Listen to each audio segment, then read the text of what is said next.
Hey everyone, Hannah here with Social 101 for winter semester. All right, so today we're going to be going over chapters 2 through 5. It's kind of a long one, so hang in there and we'll get through it.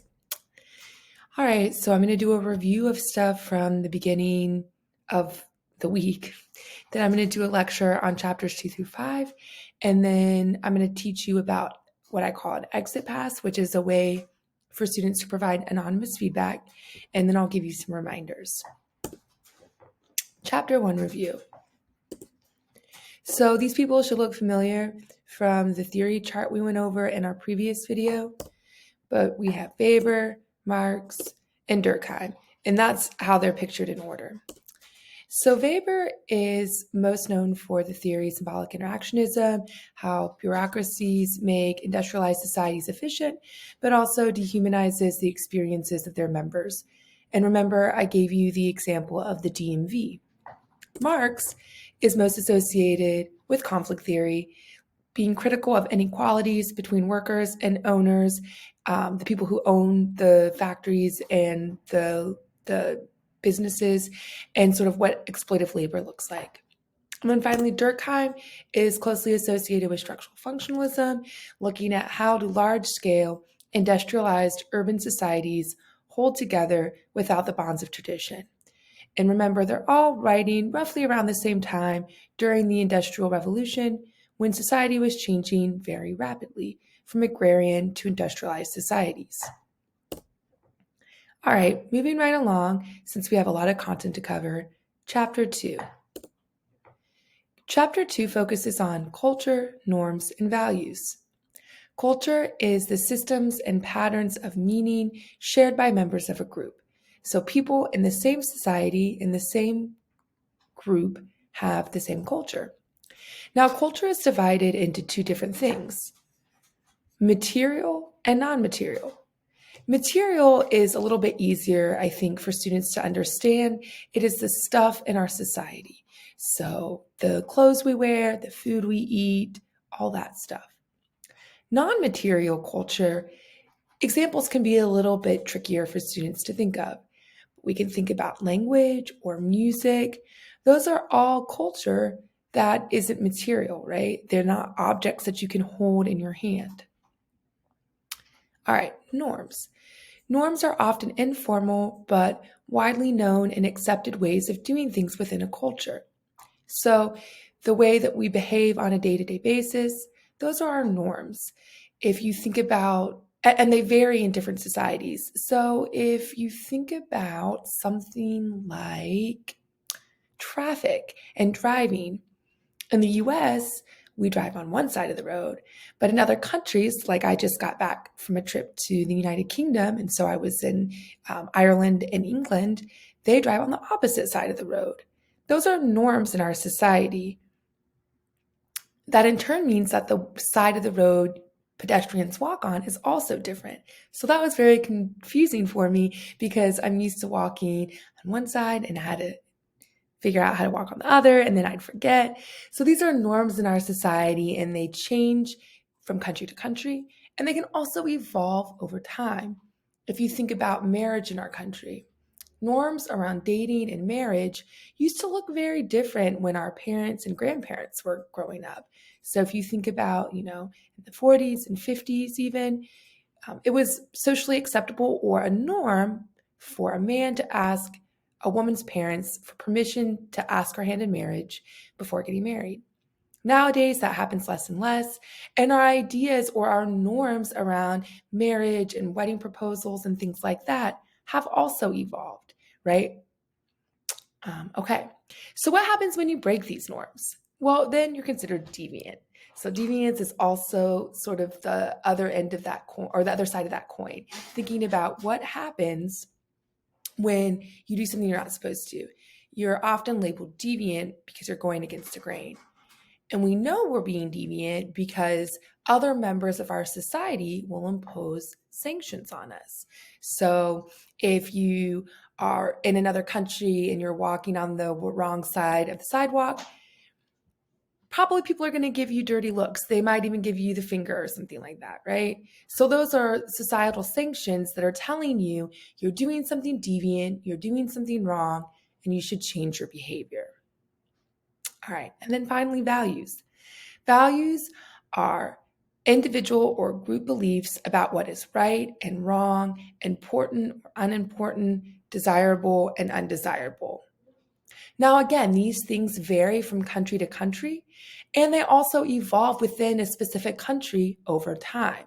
So if you think about the marriage example I gave, our values around what marriage should look like have evolved in the US, especially over the past couple of decades. And so what we want, do we want these big white weddings, or is it socially acceptable to have a smaller wedding at the Justice of the Peace or something like that, right? How much religion are you supposed to incorporate into your wedding? That's gone down in the past couple of decades. All right. And so all those concepts are sort of connected in chapter 2. Finally, the last thing I want to highlight from this chapter is ethnocentrism. This is using one's own culture to understand and evaluate others. It often includes the belief that one's culture is superior to others. So if you think about people in Eastern cultures in particular, we might think that the way that they do things is different and weird. It's weird to us because it's not how we do things. But if we judge people from other types of societies for how they do things, and we think that our way of doing things is superior and better, that's ethnocentrism. And in particular, American exceptionalism falls under this category of ethnocentrism. It's the idea that Americans in particular think that the American way of life is better, when in reality, there are just different ways of doing things based off of your society and the culture that you're raised in. This idea of what's good and important and desirable, it's different depending on the society and the culture in which you were raised. All right, chapter 3. By the way, I want to say I'm giving you an overview of some of the important key terms from chapters 2, 3, 4, and 5 in this video.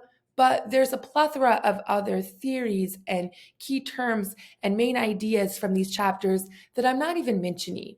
So it's your responsibility to make sure you read all of the chapters and you're familiar with all of the key ideas from each chapter. That's part of the reason why the chapter reviews are helpful. You will be responsible for all key terms, all theories, all ideas and concepts from every chapter in the textbook when we take the 2 exams at the end of week 2 and the end of week 3. All right, chapter 3, work and a global economy. So when we think about when we think about work, one of the first things sociologists tend to focus in on is class, social class. And so your textbook authors define this as people with similar levels of income, wealth, education, occupational prestige, lifestyle, social status, and or access to material goods and services. All right. Now, in the US, we tend to think that everyone is middle class, even if they're upper middle class or they're working class, and even sometimes when they're working poor, which I'll talk about more in a minute. But it's important for us to understand what social class actually means, because from an everyday lay perspective, there are some misconceptions in our country about what social class is. And so one thing I want to talk about is there's some weird things in lots of countries, but especially in the United States, where 2 different professions might have similar income, but the prestige is different. And so sometimes that differentiates social class. So there's lots of working class types of positions, like being a plumber or some type of occupation that doesn't require a college education. It just requires an apprenticeship or a trade program. That type of occupation might make about the same salary, if not more, than what I make as a college professor with a PhD.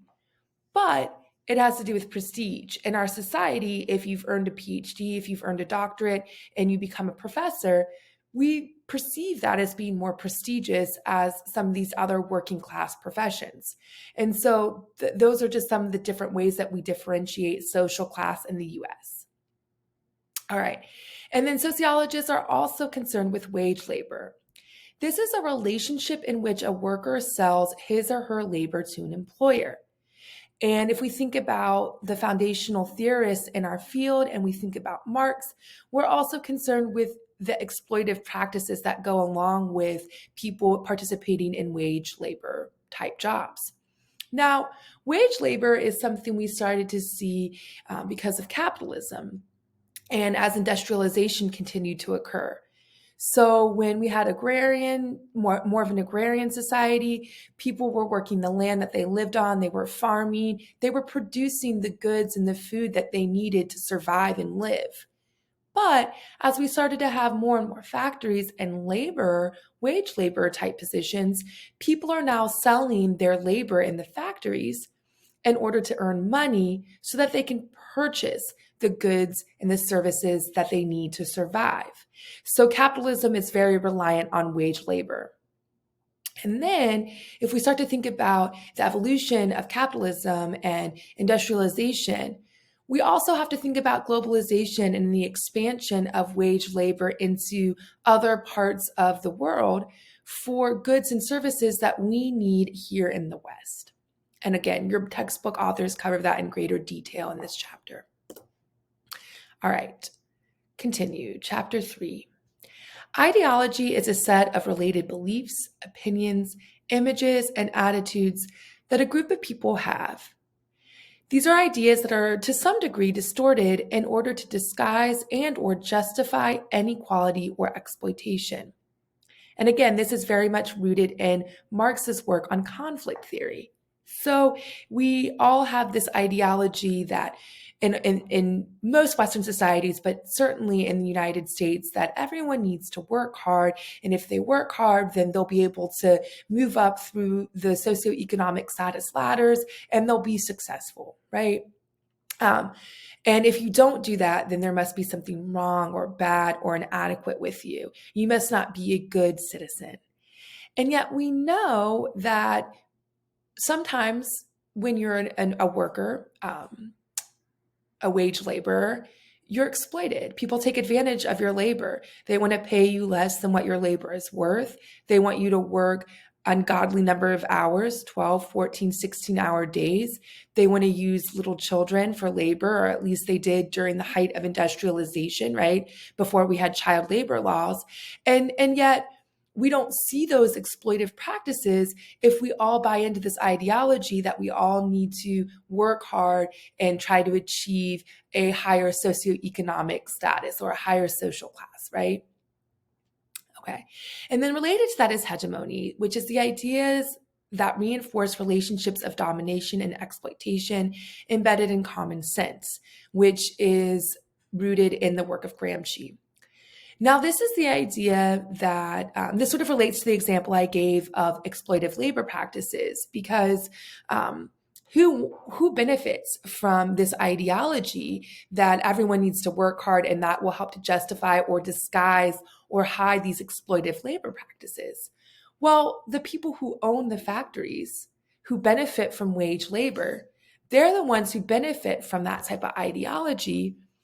And so that reinforces the domination and exploitation that's happening in this particular type of economy.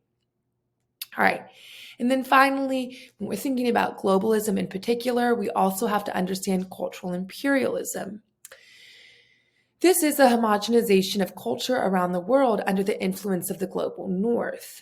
And so if you think back to that example I gave where people in the United States tend to judge other countries, usually non-Western countries, based off of our standards of how we do things. So if we're doing that and we're imposing Western ideas of how society should operate onto other parts of the world and other countries who do things differently, then that's part of cultural imperialism. Okay. Moving right along. This is a 3-week class, so buckle up. We're going to go through a lot. Chapter 4. Chapter 4 focuses on class, distinction, and good taste. And so you can see how the content of each chapter starts to build off of each other, because in the previous chapter, we just learned what is social class and what does that look like in our society. Now we're going to talk about what that looks like in our society in even greater detail. Okay, so first we have to talk about the different forms of capital, because capital and the wealth and the money that we have, that determines our social class status. So the first one is economic capital, which is probably the most intuitive to many students. It's money and wealth. It's the income we work as wage laborers or, whatever we may do for a career, and also the wealth we acquire. So, we often think about intergenerational wealth, what you inherit from family members. We can also think about wealth in terms of what we own. So if you own property or a car, that's wealth, but it's still part of economic capital. Now, social and cultural capital are going to make sense to you, but they may not be things that you necessarily thought of before taking a sociology class. So social capital is access to resources, support, information, opportunities, and this is all stuff that you gain through your individual social network. The quote that's in your textbook is that it's not what you know, but whom you know. And so if you think about that in regard to your experiences as college students, everyone in college has access to the basic things that come with college, right? Classes, professors, living on campus, all that stuff. But if you have more social capital, you're going to have greater access through your individual social networks to support information and opportunity. So if you think about doing an internship, if you're from a wealthier socioeconomic status, your parents and your family, you're going to have a better, stronger social network with more affluent folks. And your parents are going to probably be able to help network you to have a better internship at one of, a Fortune 500 company or something like that, which in turn means you're more likely to have a higher paying entry-level job when you graduate from CCU. Versus other people who grew up working class, their social networks aren't going to be tied to such affluent people, and they're going to struggle to have such a strong internship. Maybe they internship at a nonprofit, let's say. Now, there's nothing inherently wrong with interning at a Fortune 500 company or a nonprofit, but if you think about entry-level positions in those two fields when you graduate with your bachelor degree, folks working at entry-level positions in the nonprofit realm are typically paid significantly less than entry-level positions at a Fortune 500 company. And so you start to see how social capital benefits folks in terms of money and wealth as well. These forms of capital are all connected. Another good example is like first generation students. If your parents never went to college, then you probably don't have as much social capital in terms of information and opportunities and knowing what type of resources you have available to you as a college student. You might not know about the writing tutors in the writing center or the math lab and math tutors or campus health services, things like that. All right, and then finally, cultural capital is knowledge, skills, and preference highly valued within a particular culture. Okay. Again, continuing with chapter 4 and ideas of social class and socioeconomic status, social mobility is change in class position from one's family of origin. So you can go up the social mobility ladder or down. If you grew up working poor, you go to college, you get an awesome internship, you get a high-paying job right out of college. Perhaps you'll move your way up this social mobility ladder.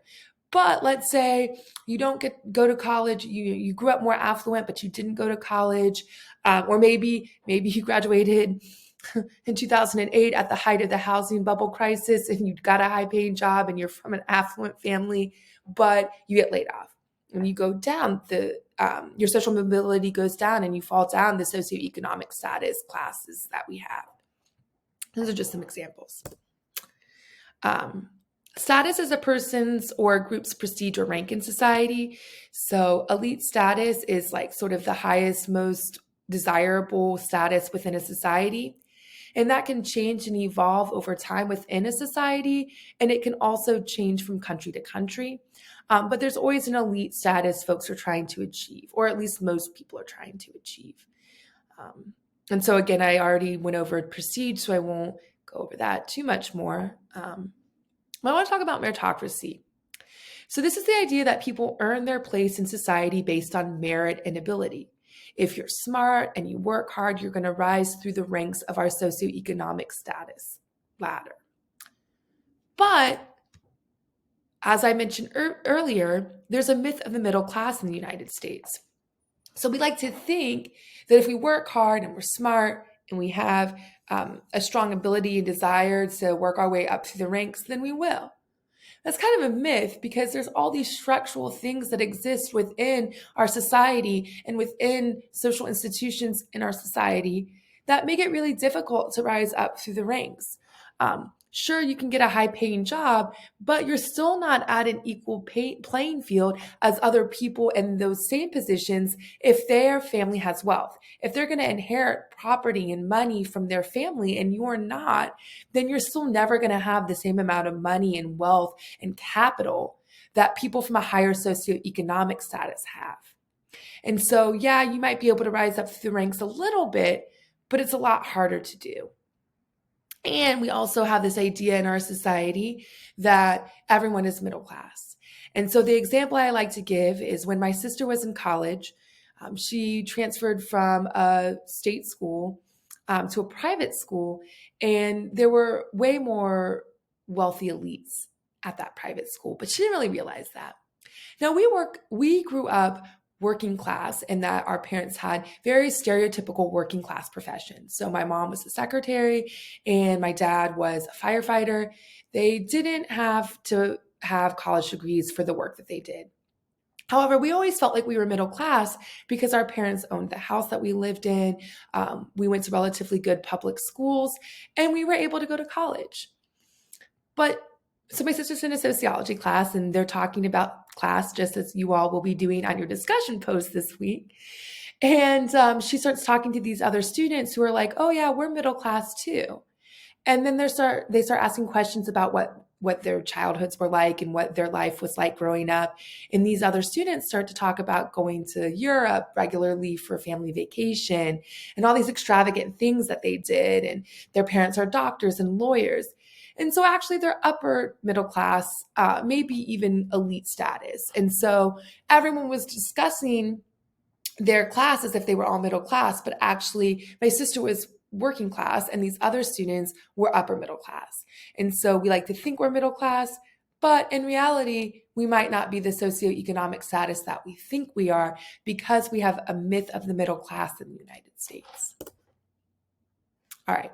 And then finally, I want to point out that the title for this chapter comes from the work of Bourdieu, who's a famous, more contemporary sociological theorist.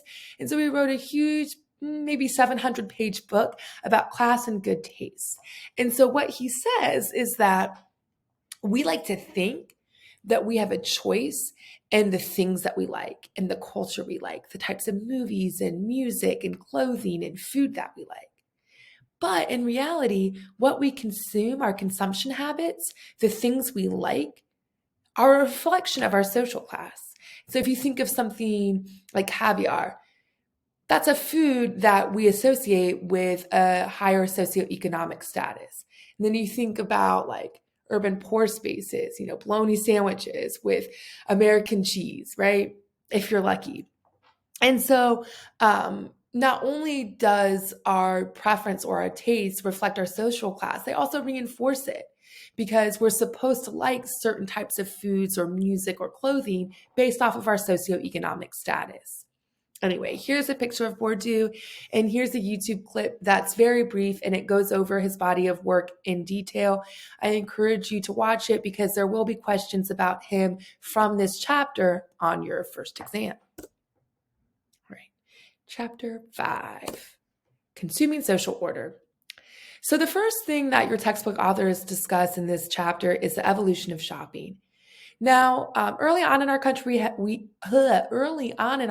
we had arcades. This is for the affluent folks, and it was a place for them to sort of consume the finer things of life. We have a huge middle class boom in a post World War II era, and we start seeing, the middle class in the U.S. grow exponentially. And people start shopping at malls all the time, right? Like if you think about even into the 80s, shopping malls were the place to go if you wanted to go Christmas shopping, you wanted to get a present for someone for their birthday, you name it, you went to the mall. And it was sort of the social scene of suburbia up until the 80s. Now, more recently, we've started to see an increase in big box stores, so Walmart and Target and places like that, right?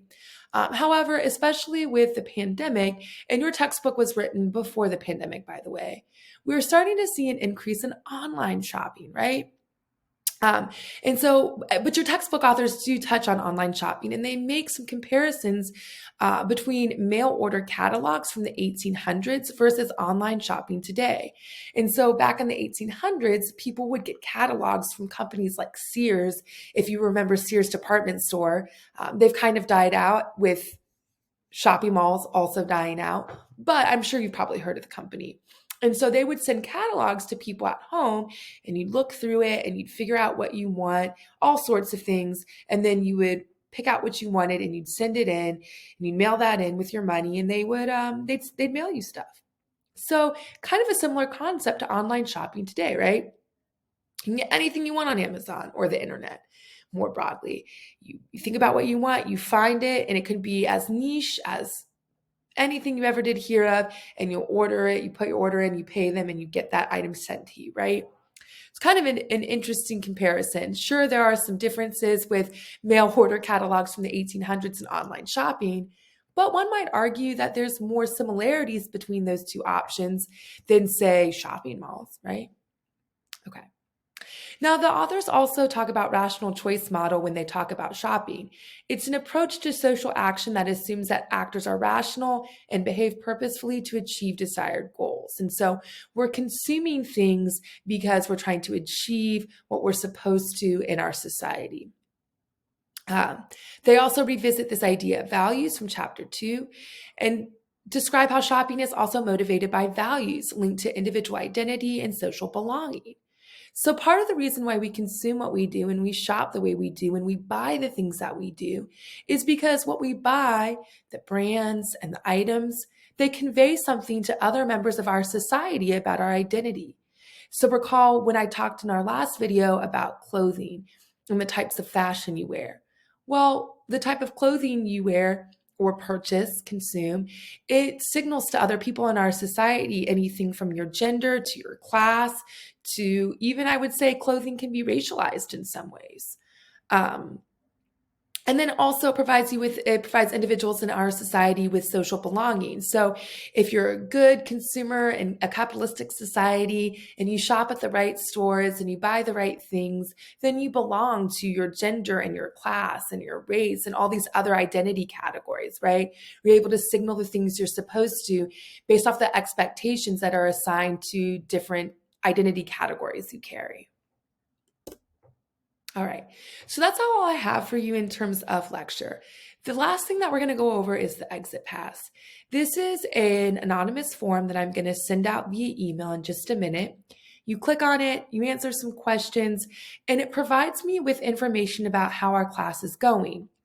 Now, sometimes I know this sort of feels performative, like, oh, I'm just going to do this and the professor's never going to listen to me. But I do actually take your feedback very seriously. And in the past, I have made changes, slight tweaks, adjustments, and that sort of thing based off the feedback I've gotten. So it might be something really big, like, oh my gosh, I've never had to write a college level paper before and I don't know how to do it. Okay, well, then I'll fit into our schedule a writing workshop where I teach everyone how to write a college paper. It's kind of a big item, but smaller things can be changed too.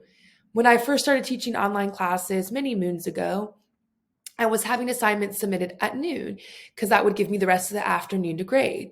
But then I found out that students preferred a later deadline because a lot of students work during the day, and so they can't make a noon deadline. So I was like, okay, well, I'll make the deadline midnight. That means it's going to take me longer to grade, but if that will help students submit things on time, sure. So those are just a couple of examples of things that can be adjusted as needed. Now, with that being said, keep in mind that we have a 3-week class. So, there's only so much adjusting I can do in such a tight timeline, but I'm happy to hear from you. And if you have any specific questions that are like, you need to talk to me about, obviously don't, this is anonymous. I'm not going to know who says what. So email me so I know who you are, if you have a specific question, like, hey, my Moodle's not working and I can't submit chapter review 2. Okay, I need to know who you are so I can work with you and get you in touch with ITS and that sort of thing.